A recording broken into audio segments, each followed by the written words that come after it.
Student, पिछला जो video है उसमें हम बताए थे और शुरू किए थे हिस्ट्री का chapter 2 the expansion of British power in India. ठीक है, तो उसमें पिछले वीडियो में हमने देखा था कि किस तरह से अंग्रेज यहाँ पे आए और किस तरह से उसने अपना प्रसार यहाँ पे किया, किस तरह से उसने कब्जा किया। ठीक है, और उसमें मर्केंटाइलिज्म के बारे में बताए थे। अब और जो ट्रेड वार्स जो होते थे, व्यापार के लिए जो युद्ध होता था, उसमें हमने पुर्तगाल और डच के बारे में पढ़ा था पिछले वीडियो में। और इसमें जानते हैं, इस वीडियो में हम लोग पढ़ेंगे कि फ्रांसीसी भी यहाँ व्यापार करने के लिए आए थे और फिर द ब्रिटिश भी आए थे। तो इन दोनों का किस तरह से यहाँ पे हुआ, कहाँ कहाँ उसने अपना फैक्ट्री स्थापित किया और किस तरह से उसने यहाँ पे अपना व्यापार शुरू किया और किस तरह से उसमें राइवलरी उत्पन्न हुई, वो सब जानेंगे। स्टूडेंट, जैसे कि हम लोग सभी जानते हैं कि जो भी यूरोपियन कंट्री इंडिया में आया तो वो लाभ कमाने के लिए आया था। इंडिया के साथ वो व्यापार करना चाहते थे, क्योंकि इंडिया के बहुत सारे चीज जो काफी सस्ते में यहाँ मिलता था वो काफी महंगे में जाके यूरोप में बेचता था और कई गुना मुनाफा होता था। तो अब क्या हो गया कि जितने भी फ्रांस के, ये यूरोप के जितने भी देश थे, लगभग फ्रांस था, इटली था उस समय जो शक्तिशाली था, जर्मनी, ब्रिटेन, इंग्लैंड, ये सभी भारत के साथ व्यापार करना चाहते थे। सबके बीच होड़ लगा हुआ था कि कौन पहले पहुंचे, कौन वहां पे जगह कब्जा कर ले। वही जगह कब्जा करने के लिए सबसे फ्रांस आया, इसके पहले डच आए थे और उसके भी पहले पुर्तगाली आए थे। तो फ्रांसीसी भी आए, इन्होंने पांडिचेरी है ना, जो इंडियन टेरिटरी है, चंद्रनगर, माहे, कराईकल, इन सब जगह पर उसने अपना फैक्ट्री स्थापित कर लिया था। ठीक है, फैक्ट्री। स्टूडेंट, यहाँ पे जो फैक्ट्री शब्द है इससे कंफ्यूज नहीं होना। यहाँ फैक्ट्री का मतलब ये नहीं कि वहां पे कुछ मैन्युफैक्चर होता था। यहाँ पे फैक्ट्री का मतलब है कि जो फ्रांस के जो ऑफिस थे उसमें जो लोग काम करते थे उसको फैक्टर कहा जाता था, और वो लोग जहाँ रहते थे उनको फैक्ट्री कहा जाता था।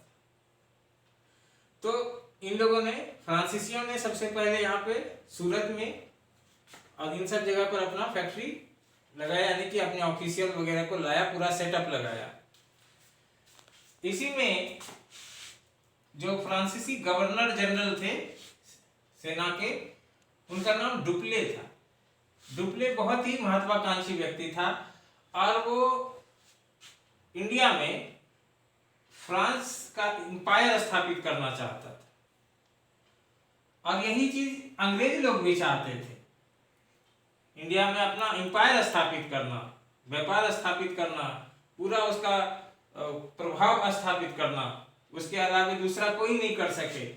तो फ्रांस भी वही चाहता था और ये ब्रिटिश भी वही चाहता था। तो दोनों में क्या होगा, संघर्ष होगा, कॉन्फ्लिक्ट्स हुआ, किसके, फ्रांसीसियों के बीच और अंग्रेजों के बीच, और इसका रिजल्ट हुआ एंग्लो फ्रेंच वार। कई यूरोप में तो ये युद्ध कई वर्षों तक चलता रहा था। इंडिया के साथ व्यापार करने के लिए फ्रांस और ब्रिटेन में युद्ध होने लगा था, जिसको कि एंग्लो फ्रेंच वार कहते हैं, और उसका परिणाम इंडिया में भी देखने को मिला था। ठीक है, तो ये हो गया फ्रांसीसियों की कहानी, ये क्या क्या किया उन्होंने आगे। उसके बाद है कि ब्रिटिश, अंग्रेज भी यहाँ आए। उसने एक ईस्ट इंडिया कंपनी थी। कौन सी थी कंपनी? East India company. ये व्यापार करने के लिए आया था यहाँ इंडिया, और इसको व्यापार करने का अधिकार किसने दिया था? क्वीन एलिजाबेथ ने, जो उस समय वहां की महारानी थी।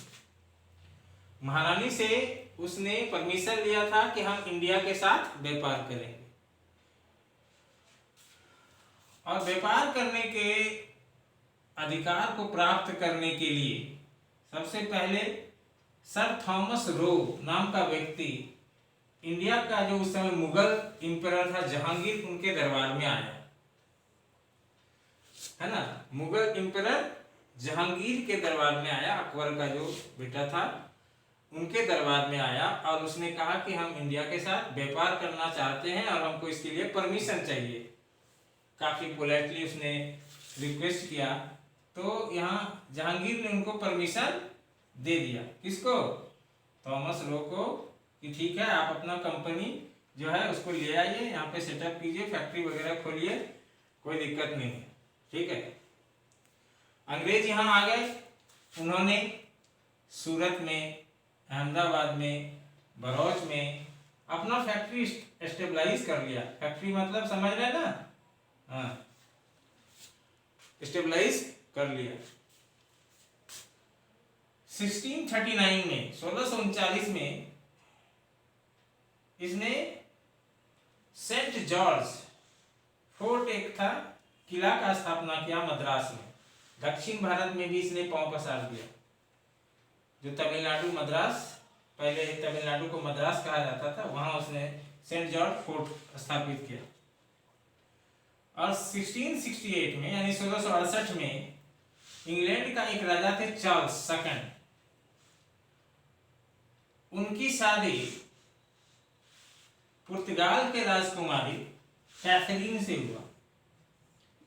पुर्तगालियों ने भारत पे कब्जा पहले किया था, उसने बहुत सारा जगह एक बार यहाँ करके रख लिया था, बाद में उनको भगा दिया डच लोगों ने, क्योंकि भाग तो गया था लेकिन उसका जगह था यहाँ पे।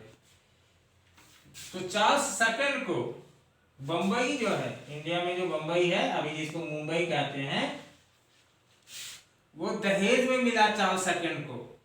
किसने दिया? पुर्तगालियों ने, क्योंकि पुर्तगाली राजकुमारी से चार्ल्स सेकंड का शादी हुआ था। दहेज में बंबई मिल गया, मद्रास पे उसने किला बना लिया, यहाँ पे उसने फैक्ट्री खोल ली। इस तरह से उसका कई जगह, भारत के कई पार्ट में उसका कब्जा हो गया अंग्रेजों का। मतलब कब्जा, गुलाम नहीं बनाया उस समय, व्यापार वो करने लगे, अपना फैक्ट्री जगह जगह खोल लिया। मुख्य इसका क्या आइटम था व्यापार का? ये यहाँ से कॉटन खरीदते थे, चाय खरीदते थे, नील खरीदते थे, इंडिगो, है ना, साल्टपीटर, एक केमिकल। तो ये सारा चीज का वो ट्रेड करते थे। यहाँ पे एक चीज छूट गया, स्पाइसेस का भी, स्पाइसेस मसालों का भी। तो ये सारा चीज उसका ट्रेड होता था, यहाँ से ये खरीद के ले जाते थे, यहाँ उसको इसकी जरूरत होती थी और उसको वो यूरोप में इसका बहुत मांग था, तो ब्रिटेन के लोग ये सब खरीद के वहाँ यूरोप में बेचते थे, उसको काफी मुनाफा होता था। ठीक है, तो ये तो समझ गया आपकी फ्रांसीसी कैसे आया और ये ब्रिटिश कैसे आए यहाँ। अब बात करते हैं कर्नाटक वार का, जो आपका बुक में जो दूसरा अगला पॉइंट है ना, अगला टॉपिक कर्नाटक वार। कर्नाटक वार उसमें क्या हुआ था? 18वीं सदी में, यानी कि 1701, 1702, 1705 ऐसे समय में कर्नाटक में 3 युद्ध लड़ा गया, है ना। 1744 से लेकर 1763 के बीच फ्रांस और ब्रिटेन के बीच 3 बार लड़ाई युद्ध हुआ, ठीक है। और युद्ध किसके लिए हुआ आपको पता है? व्यापार करने के लिए, कि यहां से हम व्यापार करेंगे, ये जगह मेरा है, तो अंग्रेज कहता था ये जगह मेरा है, ठीक है।